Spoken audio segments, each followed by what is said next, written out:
Welcome to McNally Jackson. We are very thrilled today to be hosting our inaugural event of a new series that we're doing in partnership with Europa Editions, one of our favorite presses, called Here in a Way, Conversations on International Literature. And one thing that's very exciting for us about these virtual events, and particularly in concert with this series, is that it allows us to bring writers together from around the world who we wouldn't necessarily have the opportunity to host in our actual store. So I hope that you will check out our website and see the events coming up in the series. And I'm going to turn this over to Michael Reynolds of Europa Edition to introduce our speakers. But first, I just wanted to say to everybody that we will have time for questions at the end. And so if you just write them into the chat box at any time during the event, you can either write them directly to me or you can write them to everybody. I'll field them at the end and we'll definitely have time to pass them over. So thank you everyone for joining, and I will pass it on to you, Michael. Thanks, Maddie. And thanks very much to McNally Jackson. I mean, we as an independent publisher, we are always indebted to independent bookstores across the country, but McNally Jackson has a special place, I think, in Europa's history and in our hearts. It was really one of the very first stores in the country to take a chance on this crazy idea of publishing mostly authors in translation. So I'm very happy that we're doing this event and that we are about to begin this fabulous series with McNally Jackson called Here in a Way. And there's some great authors coming up. So check it out on McNally Jackson website.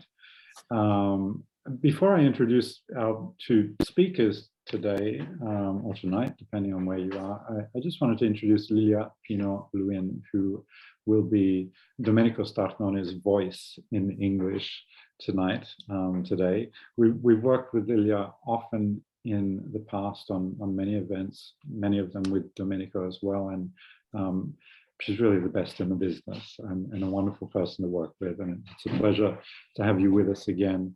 And I just want to make one thing clear, just in case you're tempted to think that Lilia is editorializing my questions or my comments.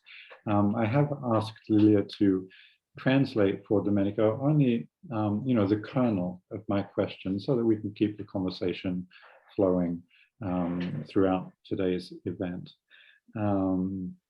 So, Jhumpa Lahiri and Domenico Starnone. Jhumpa Lahiri is a Pulitzer Prize-winning novelist and a short story writer whose most recent work is the very beautiful and affecting and best-selling Whereabouts.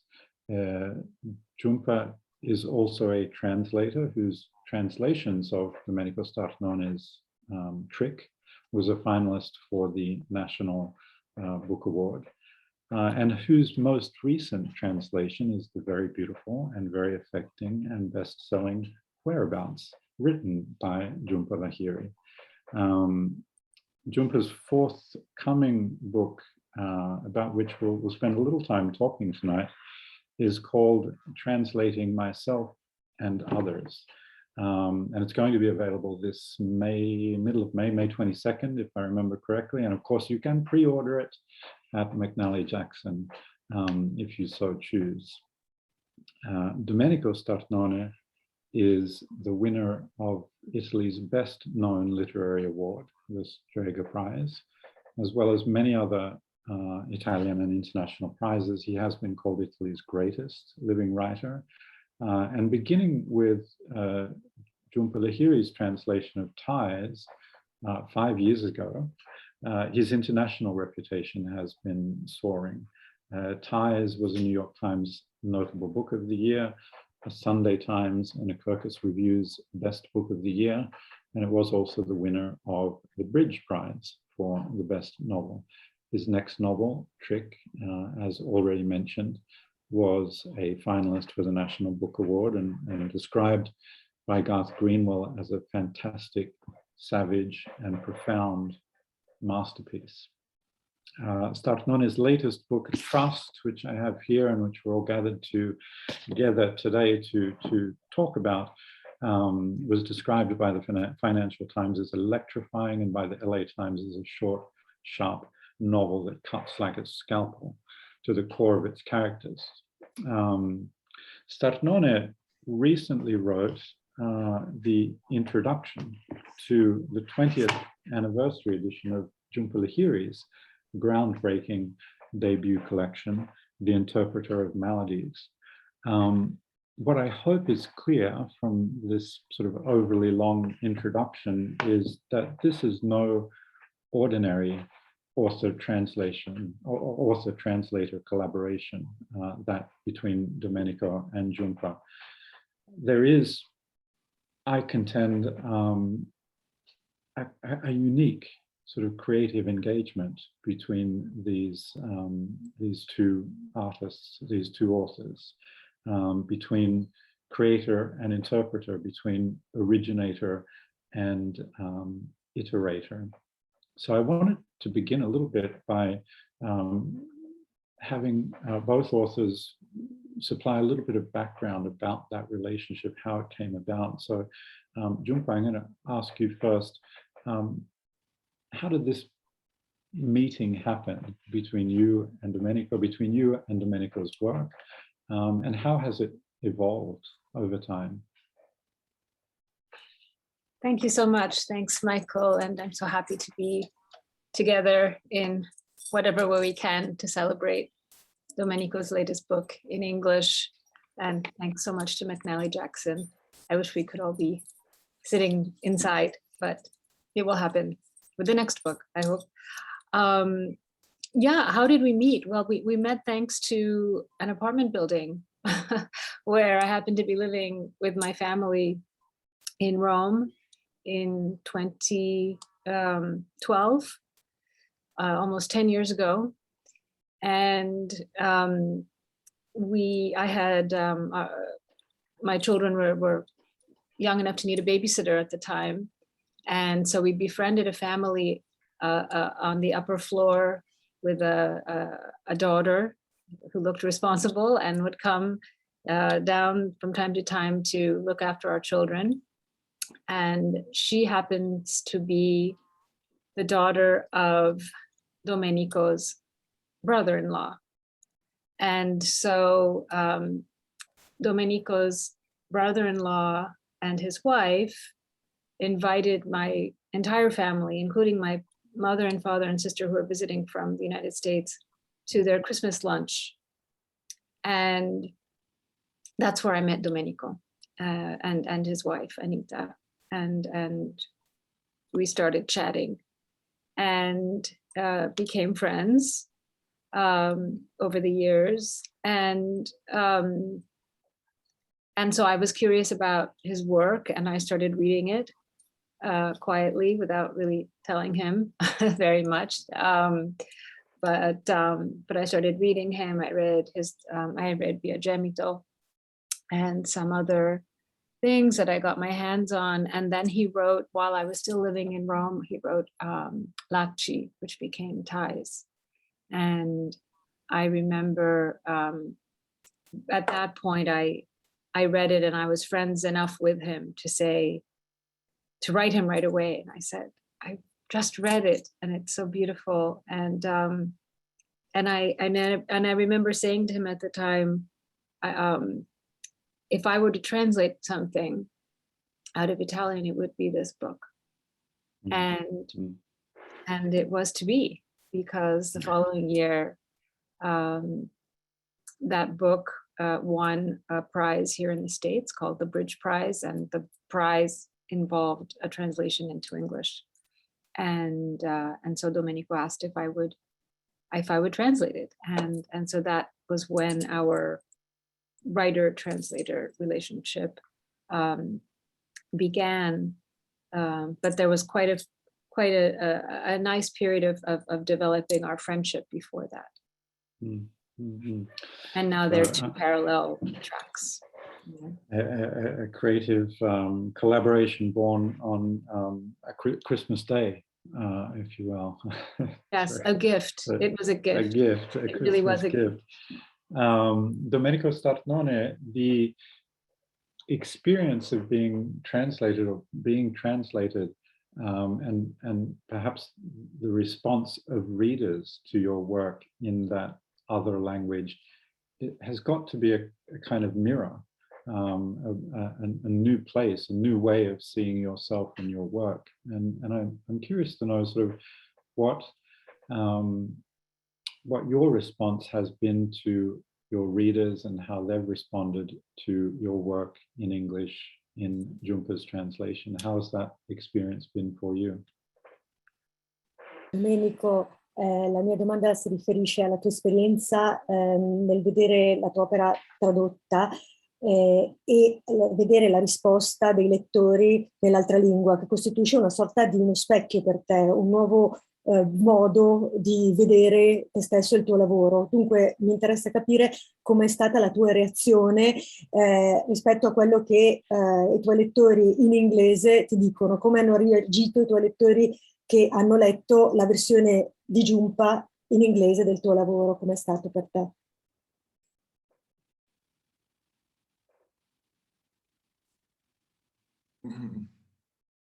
Innanzitutto io sono, voglio dirlo qui e sottolinearlo molto, sono stato e sono ancora di più estremamente grato a Jhumpa perché Jhumpa non è una traduttrice come si intende normalmente questo lavoro, ha un di più che è legato alla sua esperienza alta di scrittrice. Essere tradotti è per chi scrive,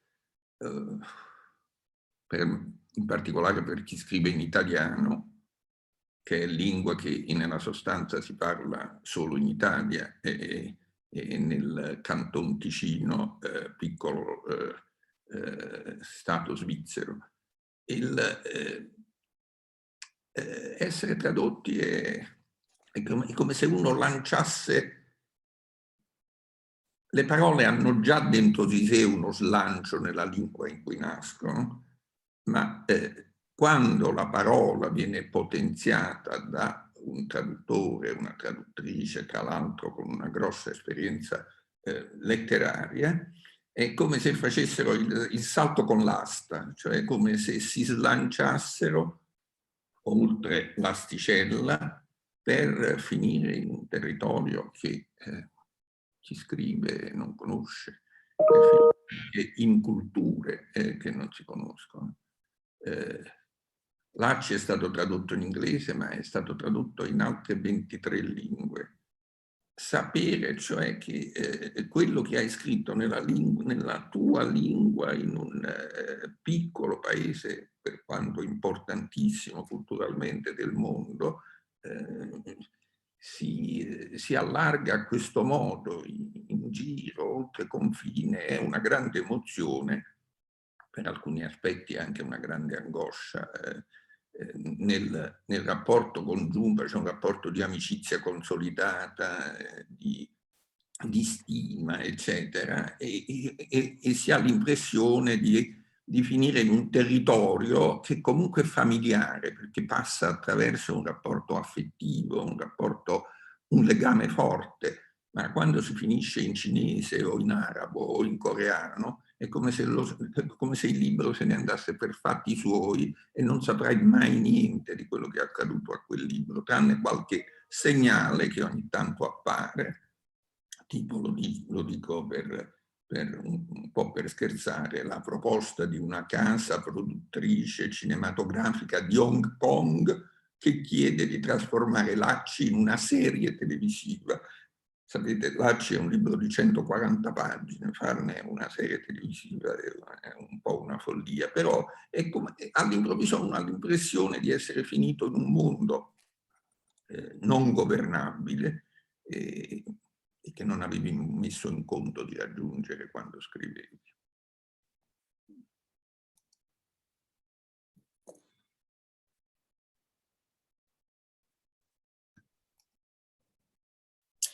I just want to state that, and I want to highlight it right away, that I am very grateful to Jhumpa, because Jhumpa is not just a translator the way we normally consider a translator.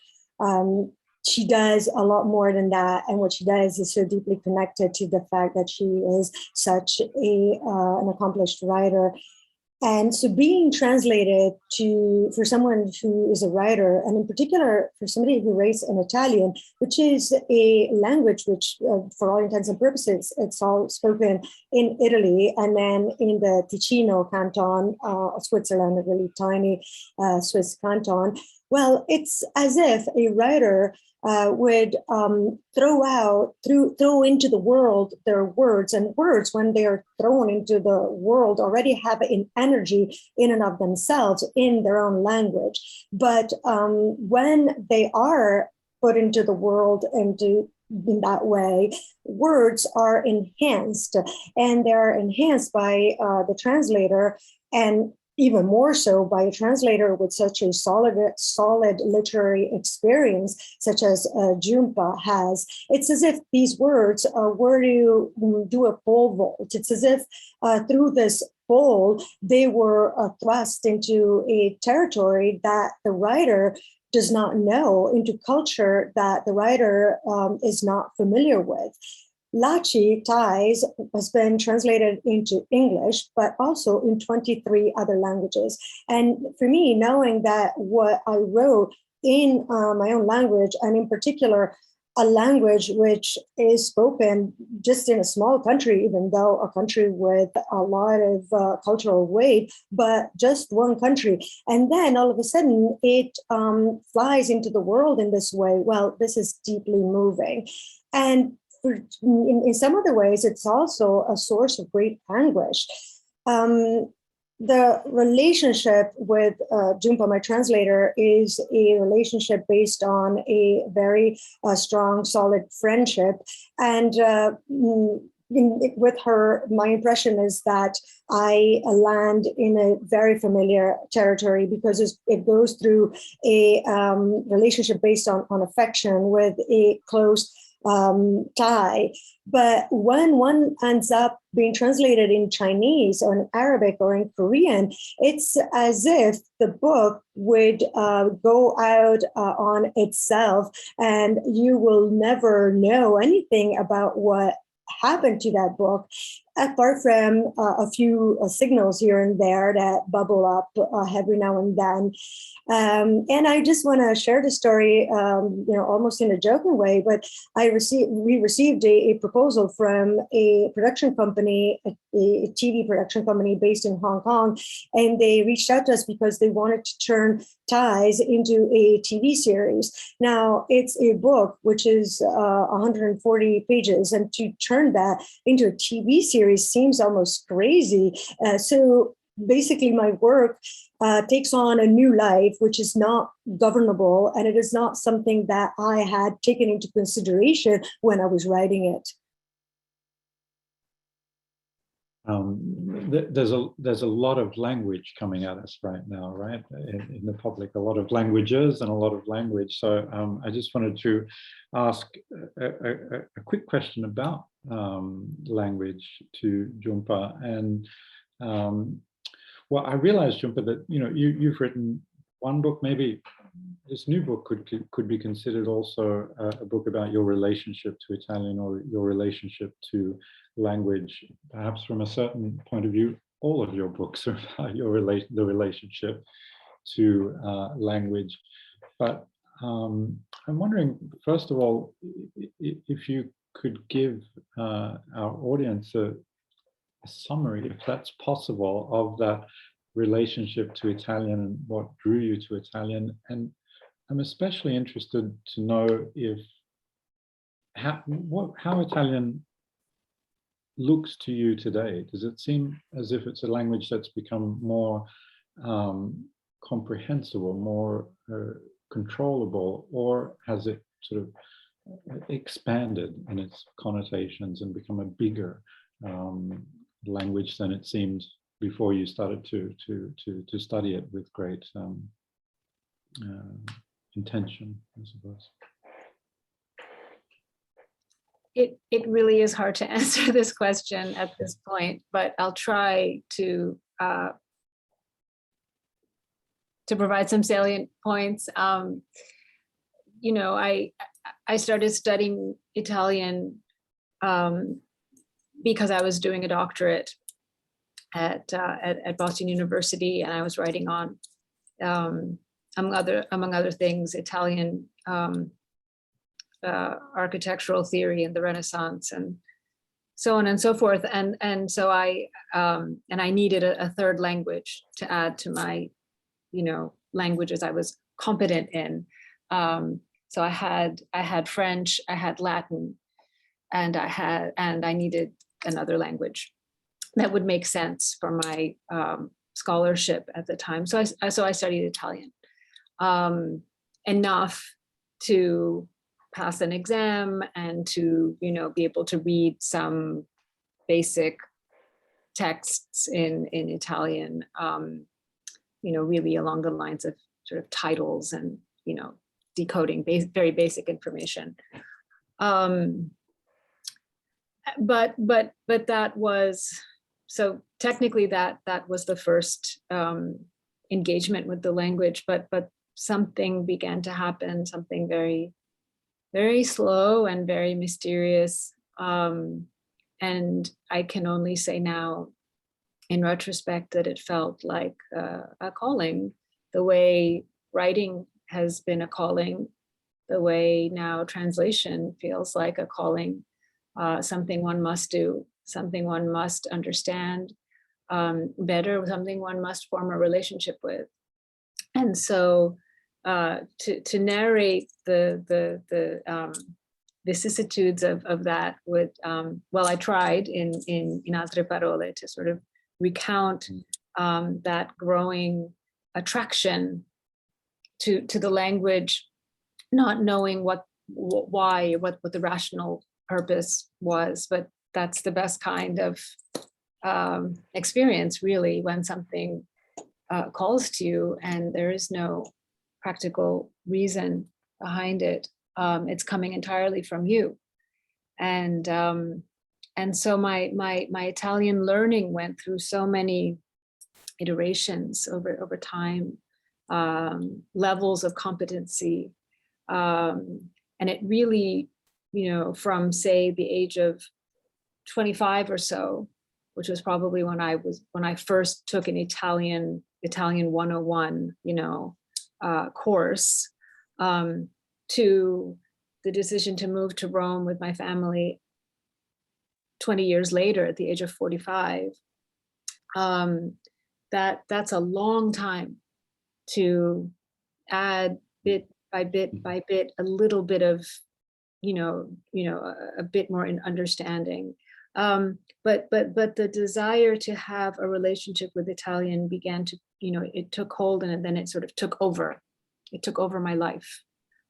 Just as when I started writing, the same, I recognized the pattern, you know, that more and more energy was going in to thinking about it, to trying to memorize words. I just came across in my study a shoebox full of flashcards of words, Italian vocabulary words that I had written, you know, passeggino, stroller, whatever, you know, I mean, these words that I was living in New York at the time, and I was going on the subway reviewing these words. If somebody asked me, why are you doing that? I wouldn't be able to say why. I didn't have a reason other than I wanted to learn the words. Yeah. And anyway, so it strikes me now how diligent I was, but entirely self-motivated. And then I moved to Rome, and then this happened and that happened, and I started writing. You know, I started writing rather quickly, almost immediately in Italian. And in the beginning, you know, so I'm now translating Ovid's Metamorphoses, and I was just this morning thinking back to the long episode that begins at the end of book 1 and carries over into the beginning of book 2 of a Phaeton. And, you know, the son's son, the son, S-O-N of the S-U-N, son, who is foolhardy, insists on driving his father's chariot.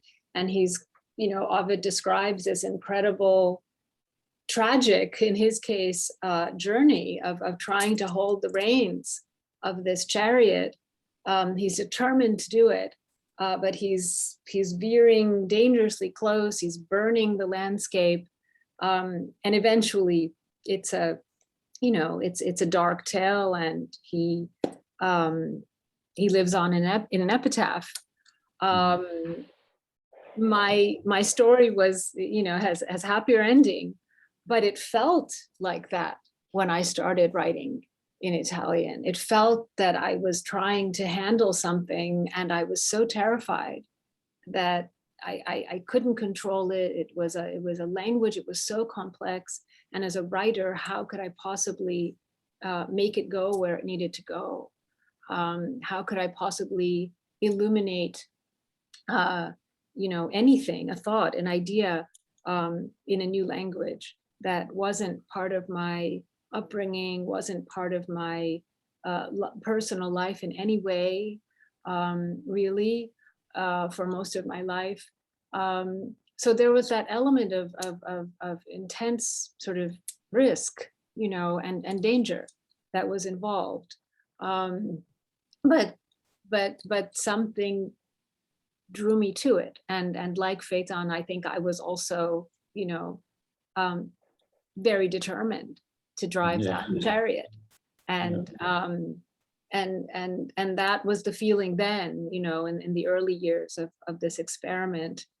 And now I can say, at 10 years into the experiment, more or less 10 years into the experiment, that things have changed. It's never going to be at the level of English, in terms of how carefully I can drive the chariot. There are always doubts and missteps, and then there's wavering and turbulence at times.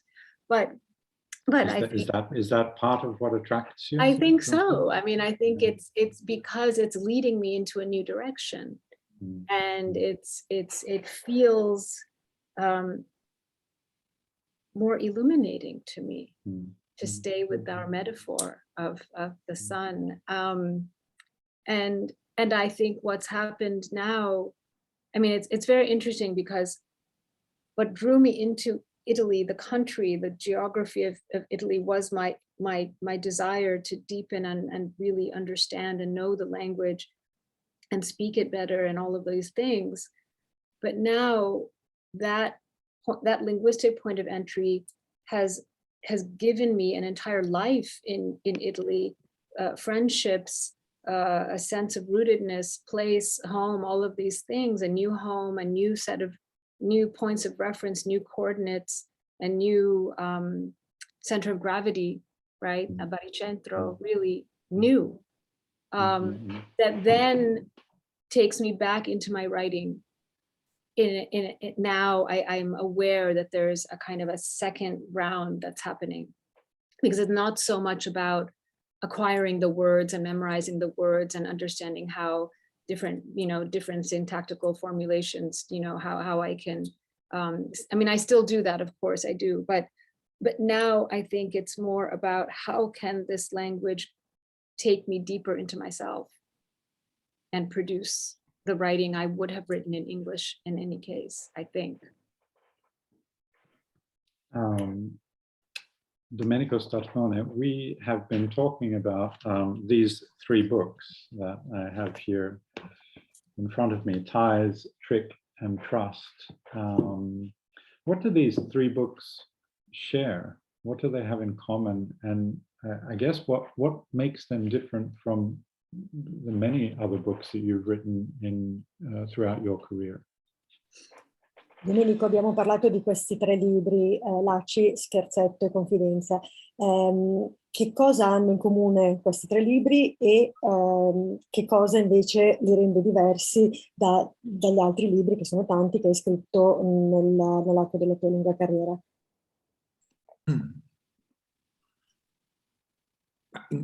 Innanzitutto hanno la caratteristica di essere brevi. Gli altri miei libri sono più voluminosi. Secondo, sono libri che sono arrivati quasi insieme. anche se non in maniera preordinata. Qualcuno ha detto che si tratta di una trilogia, ma non sono nati come un progetto di trilogia, e che un libro si è tirato dietro l'altro. Io li sento molto vicini sia strutturalmente sia tematicamente.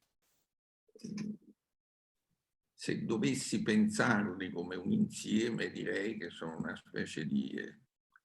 parlerei di una indagine sul fallimento. Il primo libro, Thais, è concentrato sul fallimento sentimentale, sulla crisi di una coppia la cui crisi però è accentuata da una falsa soluzione. I due componenti della coppia si riconciliano, ma la riconciliazione è una falsa riconciliazione e porta a una serie di tormenti per il resto della vita. Il secondo libro, Trick, è invece, diciamo così, lo sento come il racconto di un fallimento artistico. Il personaggio ha impegnato tutta la vita in questa sorta di esplosione individuale che è l'arte, è un pittore, un illustratore, e poi però nel corso di un incontro che dura 3 giorni con il nipotino di 4 anni, scopre all'improvviso che il suo percorso è finito e che la fine di quel percorso comporta anche e soprattutto su quell'artistico non è ai suoi occhi positivo. Il terzo libro che io sento come conclusivo e comunque anche come il più duro, soprattutto verso il personaggio maschile, è invece un libro sul fallimento più in generale esistenziale.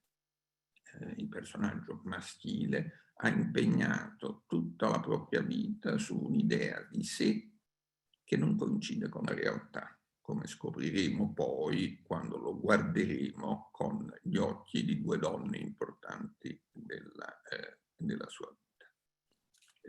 Ecco, io li penso così, ma non posso dire di averli progettati a questo modo. I libri si sono come incatenati, prima un anello, poi un altro anello, poi un altro ancora.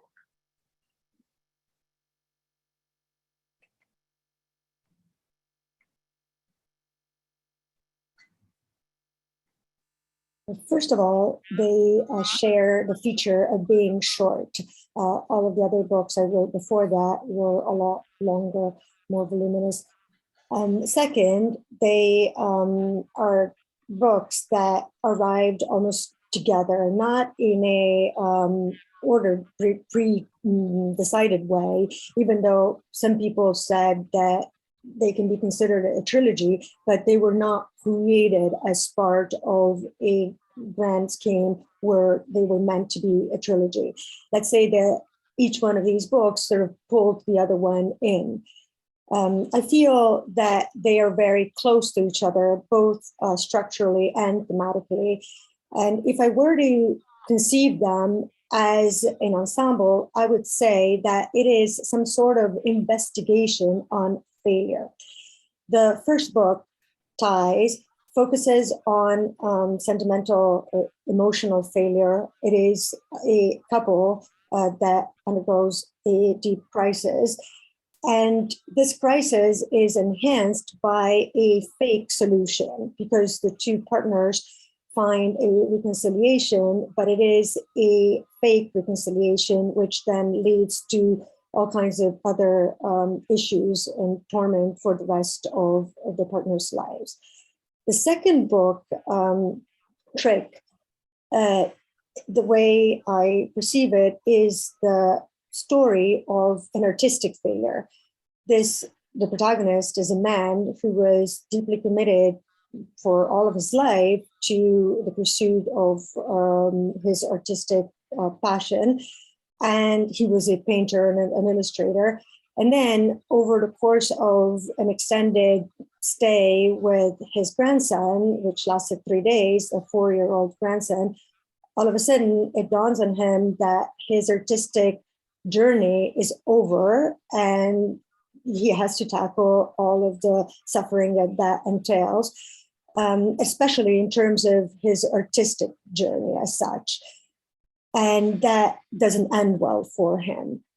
The third book, which I perceive as the final installment of this, is also the harshest one, especially towards the male protagonist. And it is a book on failure, more in general, on existential failure. The male protagonist focused all of his life on an idea of himself, which does not coincide with reality, which is what we will discover when later on we will look at him through the eyes of 2 women that were very important women in his life. So this is how I see them. This is how I conceive them. But I can't really say that I had planned them out that way. These books sort of became a chain where each and every one of them became a link in that chain, but it wasn't planned that way.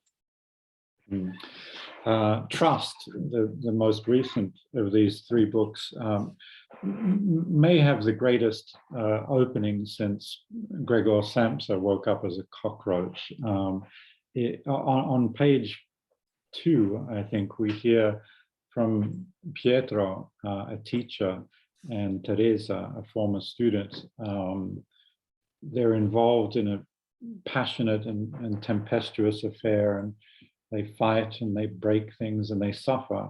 And Teresa suggests that one way that they may get beyond all of this is to confess to one another their deepest, darkest secret. And they do that. They think that, you know, this will bind them, this will somehow calm the sort of tempestuous waters of their relationship. So she confesses her darkest secret to him, and Pietro confesses his darkest secret to her. But instead of binding them together, the day after they leave each other for good. But the fact of having confessed haunts Pietro for his entire life throughout the entire novel. In a sort of fascinating reversal, I think, of the adage, you know, that love begins with trust. This novel begins with the word love. It's the very first word in the book, and then immediately the main characters, Pietro, is distancing himself from this word love. He says, "I have no use for it. I have no use for the word love." And Domenico Starnone, I want to know how we are meant to understand this. Does it somehow signal Pietro's distrust of language? And if so, do you share that same distrust of language? I'm going to need to translate all of this. It's too okay.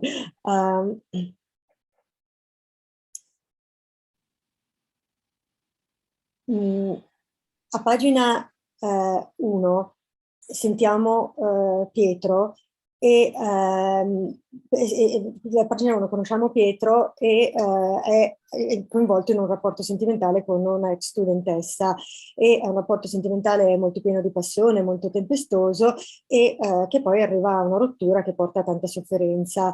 E poi l'idea è che un modo per superarla potrebbe essere il confessare il segreto più profondo, e pensano che il fare questa confessione li possa legare per sempre.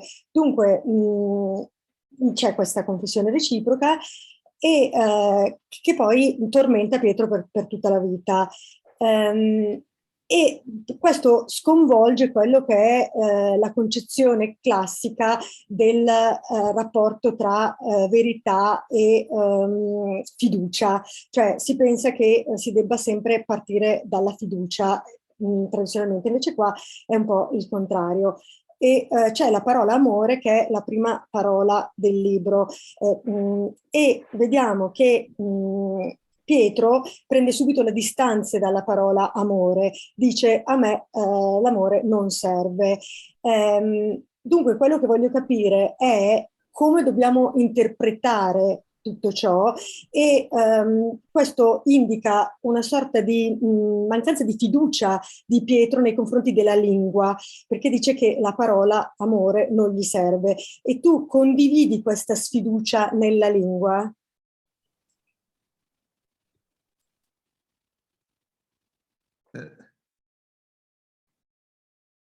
Il monologo iniziale non è centrato sul rifiuto della parola amore da parte di Pietro. Pietro dice che non ha mai pronunciato la parola amore perché ritiene che la parola amore sia multiuso e che nasconda negli usi comuni una realtà ben più complessa in cui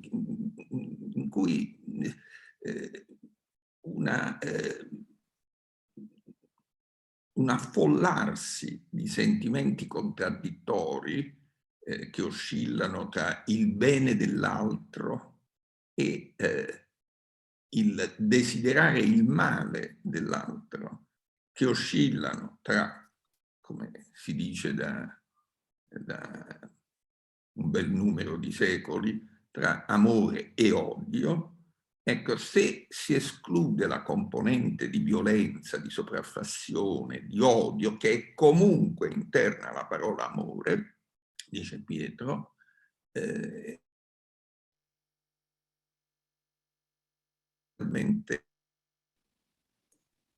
lui dice: io non rifiuto l'amore, rifiuto la parola amore e i suoi usi, diciamo, più zuccherosi, più edulcorati.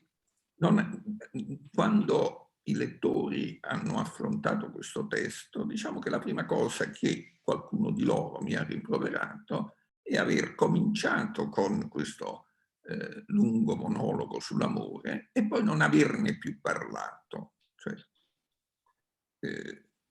il che non è vero.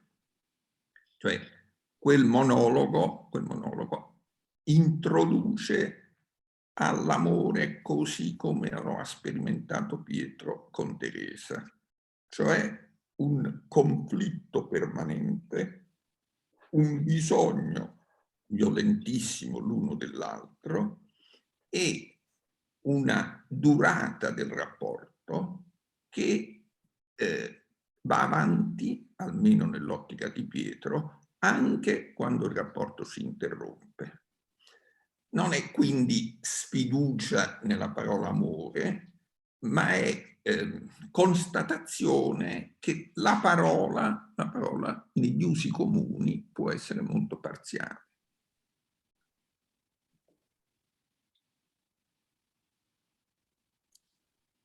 The initial monologue is not centered on Pietro's rejection of the word love.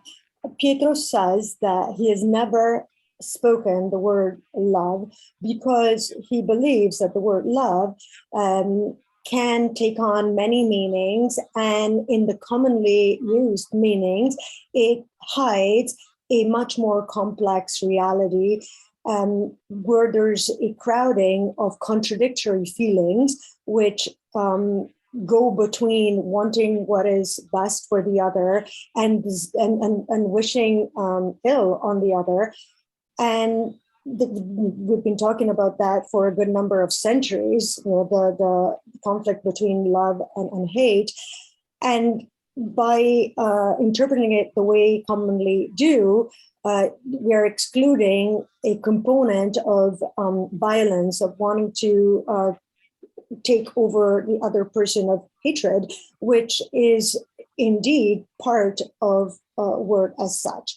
Therefore, it's not a rejection of love, but it is a rejection of the word love because of the meanings that are generally attached to it, which can be sugary or sugar-coated.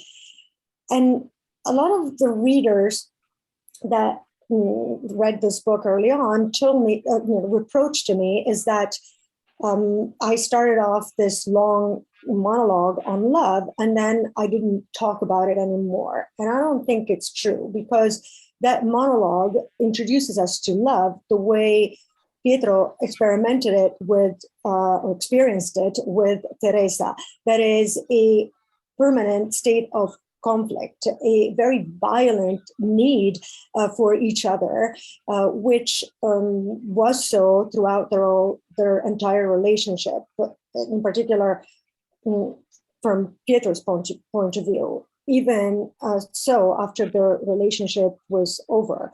Therefore, it is not a lack of trust in the word love, but it is the acknowledgement that the word love, in the way it is commonly used, can be very partial.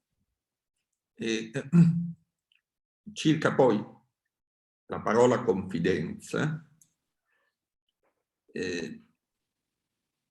il quadro dentro cui si colloca la relazione complicatissima tra Pietro e Teresa fa oscillare il significato della parola. I due si fanno una confidenza reciproca, si dicono una cosa che non hanno mai detto a nessuno. Questo dovrebbe stabilire un rapporto di fiducia, e invece il puro e semplice aver confidato all'altro un'esperienza mai detta a nessuno li spinge automaticamente a lasciarsi.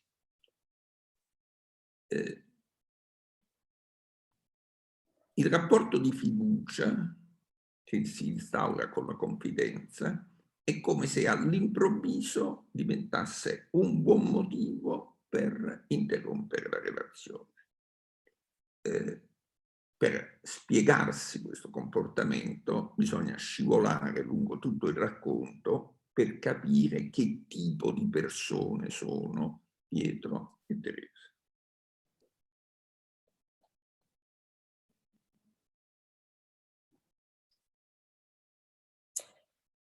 Regarding the word trust,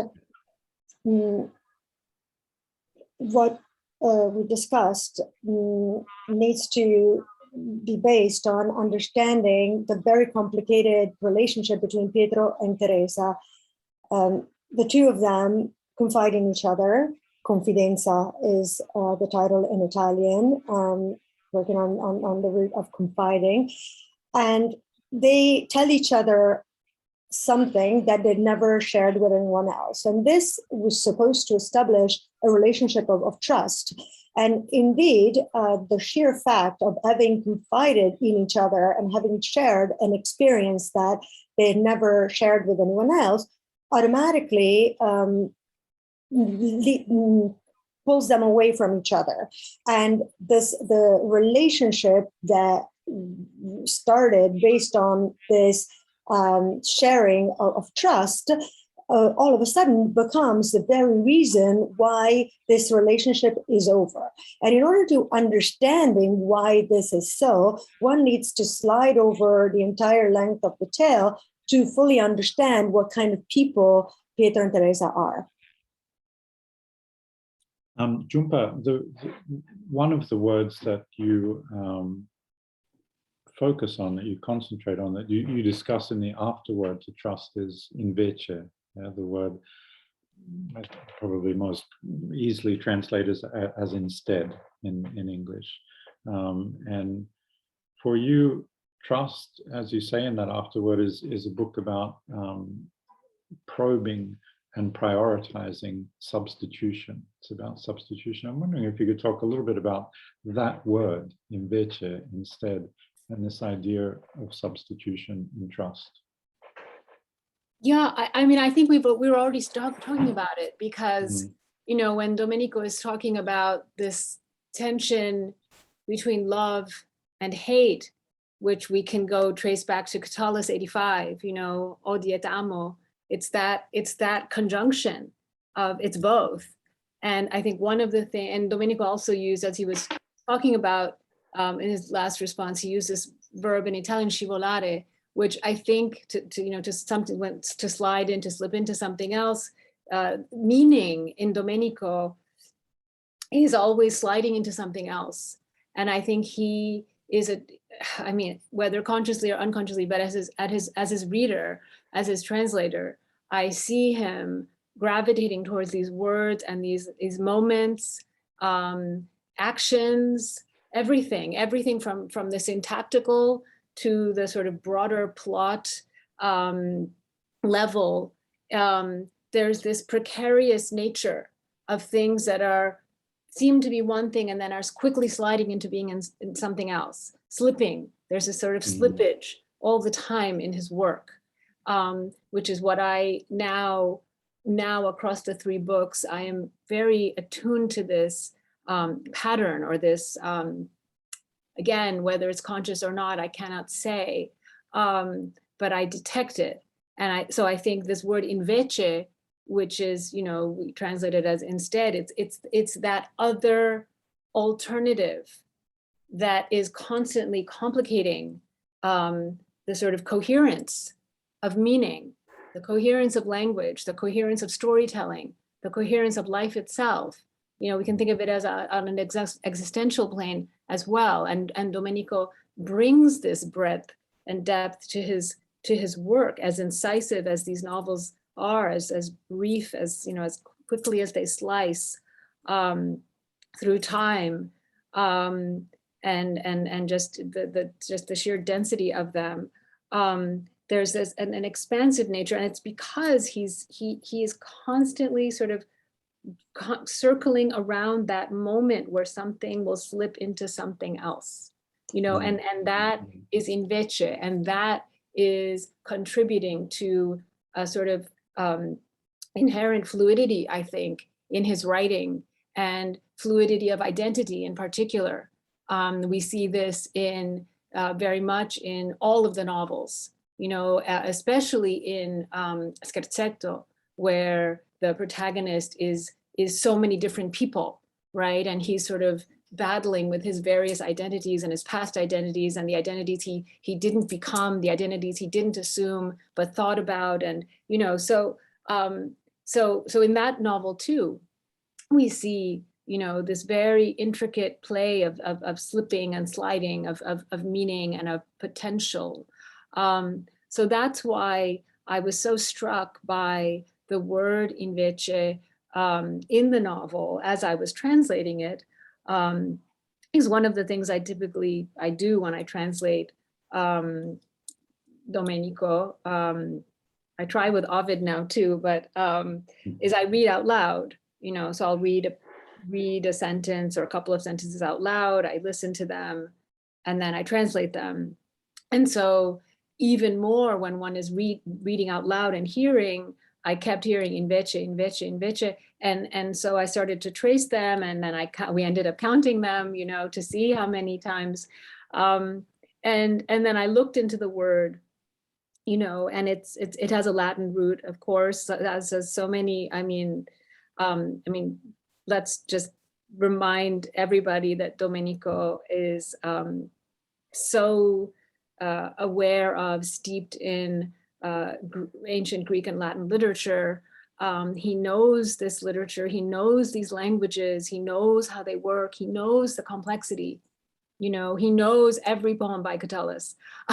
So, you know, it's amazing to read him and to see how the sediment, the incredibly fruitful sediment of his own extraordinary education and training is is transformed, again, to insist on this theme of metamorphosis, is transformed by Domenico, the writer, into startlingly fresh, contemporary, relevant stories of modern Italian life and experience that are nevertheless sort of spun out from, you know, certainly from Latin literature and ancient Greek literature, I would argue, in terms of themes and plots and so forth.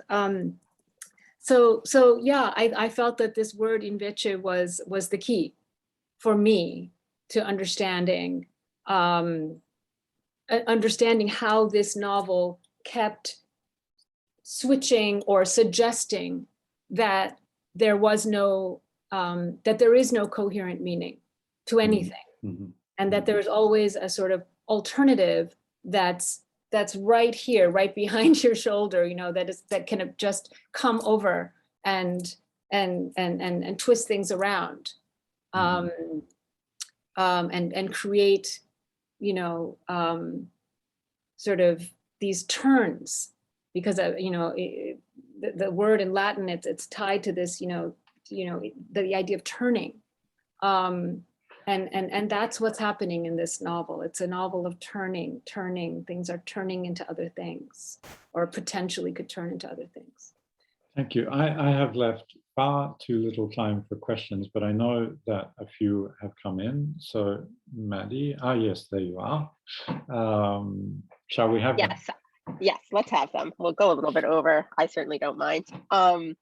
In the interest of time, I'll wrap up a couple questions for Jhumpa and then move to Domenico.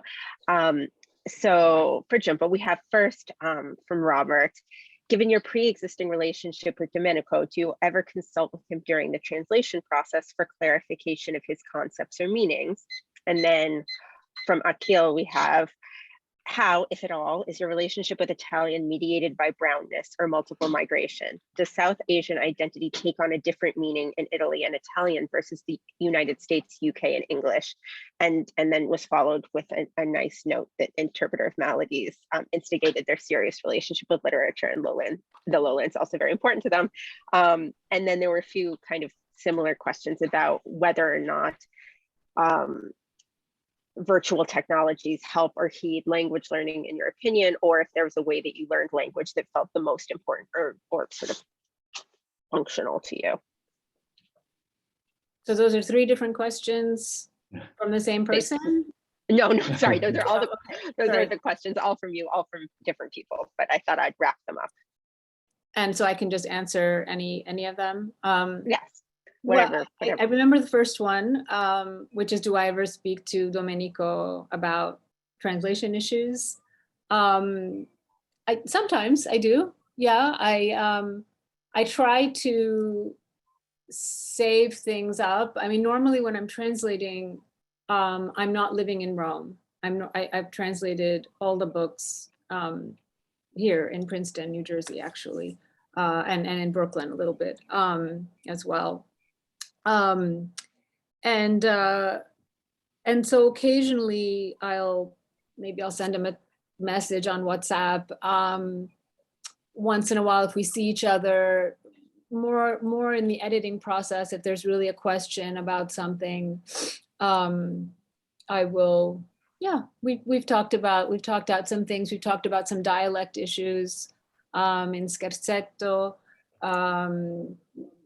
And he was very helpful with you know, sort of allowing me to find solutions for words and dialect and how to render that in that novel, render the dialect in that novel. So there is I do seek some feedback from him from time to time when I feel that it's necessary. And sometimes Michael and I, when Michael and I go into the editing process, there are also moments where either, you know, Michael will say, ask Dee, you know, let's ask Dee about this. And then one of us will drop Domenico a note to clarify something about the text.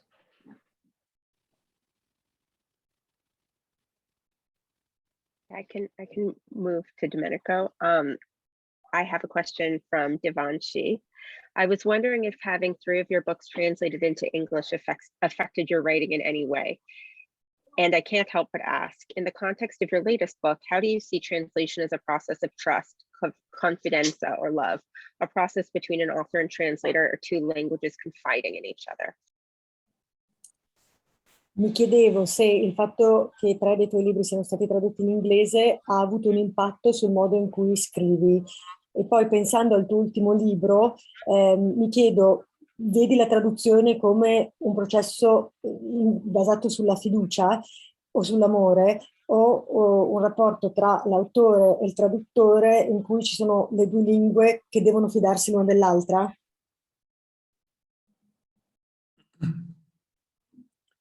Ma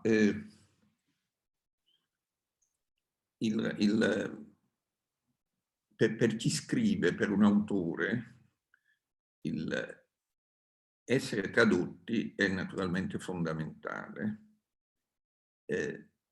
Al centro c'è proprio almeno dal mio punto di vista, un rapporto di fiducia. È impossibile per uno scrittore governare le varie lingue in cui viene tradotto. I libri prendono una loro via, entrano in quella lingua e naturalmente bisogna fidarsi del traduttore. Direi quindi che la fiducia è per un autore alla base del rapporto di traduzione. Naturalmente la fiducia è più forte lì dove autore e traduttore stabiliscono tra loro un rapporto di conoscenza e quindi un rapporto ancor meglio di amicizia.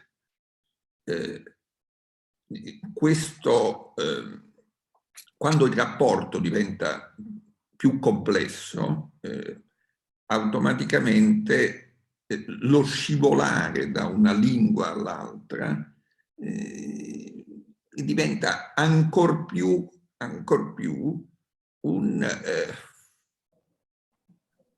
un bisogno di una persona specifica, non il traduttore, non la traduttrice, ma quella persona con cui il rapporto è diventato innanzitutto un rapporto personale e quindi un rapporto tra 2 lingue.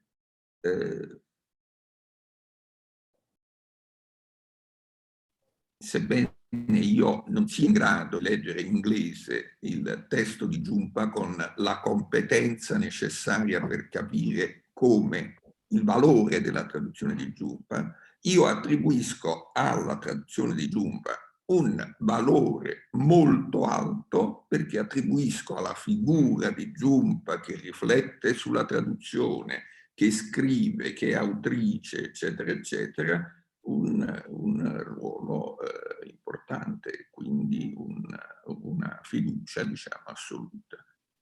Diverso è naturalmente per la traduzione più in generale nelle varie lingue. Lì è solo un affidarsi e basta.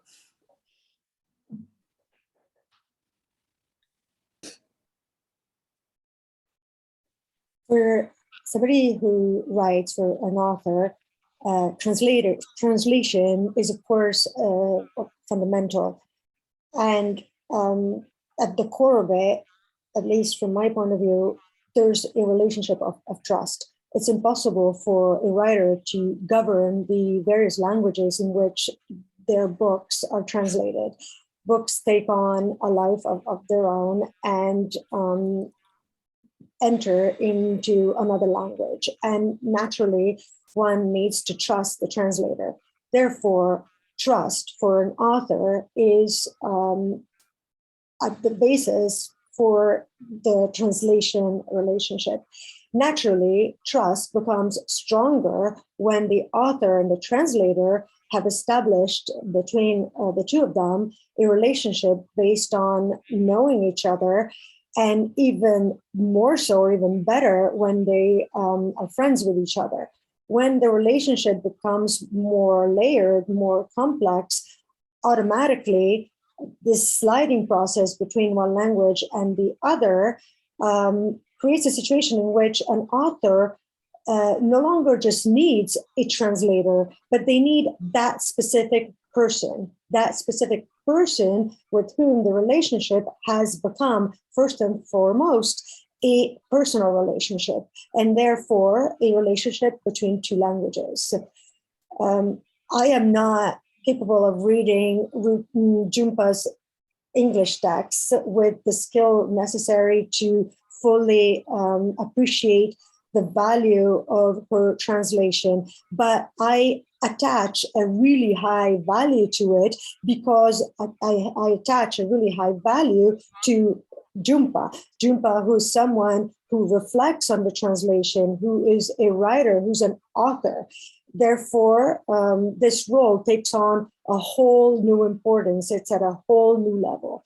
Of course, the situation is very different in general for translations in other languages. And in those cases, one just needs to trust their translator, and that's it. Could I just add something? Well, first of all, I would like to thank Domenico for his trust. Ti ringrazio della fiducia che hai nei miei confronti. I just wanted to point out two things. We heard that word again, scivolare, which Domenico now used so beautifully to describe translation.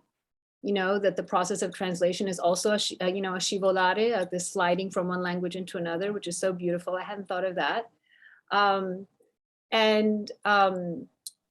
But I think the other layer of this, trust. I mean, I agree absolutely with Domenico that the author has to, has to trust one's translator, but the reader has to trust the translator. It's the reader who has to trust the translator. Trust the translator. I mean, we can use this novel almost as a kind of like, make a bumper sticker, like trust the translator, because that's the key. That's the problem and the problem that remains in terms of people, especially in certain cultures and certain languages, in certain English-dominated sort of readerships, especially there's a resistance to translated literature because of there's an essential mistrust, lack of trust. A lack of trust because the translator can potentially really, sort of alter the text in ways that are problematic. And this can happen, yes. But in spite of that potential worry, I think we must trust that our translators, just as we must trust the people who build our bridges and fly our airplanes and do all sorts of things that are important but can kind of be mind-blowing if you think about it, we have to trust these people to know what they're doing, that they are bringing their skill, their art, their passion to their work, and to trust the translator. I think this is so important for just as a broader message to readers, who are not used to, who still categorize writing in books in their head as something original, as opposed to, oh, this is something I'm reading in translation, and that means it's in a separate category. It's like watching a subtitled movie or whatever, which it isn't even. That's not even. I don't agree with that either. But there are people who say, oh, well, but it's a foreign film, it's got subtitles, I'm not really interacting with it because I'm not really understanding what the characters are saying. So I think we can make good use of this title. Perhaps, Michael, what do you say? And create a campaign. Bumper stickers it is. For trusting the translator. Bumper stickers it is. Yeah. Listen, that's a great message with which to conclude today. In trust, Domenico Starnone writes in the voice of Pietro and in the translation of Jhumpa Lahiri that becoming an adult means giving up on the idea of perfection. But for me, at least, this has been an absolutely perfect conversation, a multilingual and transnational conversation. So I'm very grateful to you, Jhumpa, for joining us and for your wonderful translations. Domenico Starnone, grazie tantissimo per questi libri e la tua presenza oggi. McNally Jackson, of course, thank you so much for hosting this, and I'm looking forward to our other events in this series. As always, Lilia, thank you so much for your amazing work. And finally, thanks to all of you for joining us and for sticking around. We went 10 minutes over time, and most of you are still here. That's fantastic. Thank you. Okay. Thank you to everyone. I hope you'll come join us. Our next event in the series is with Damon Galgut, the author of The Promise, at our Seaport store on March 17th. And check out our website and see what else we have coming up. And thank you so much to our audience, to our speakers, and goodbye.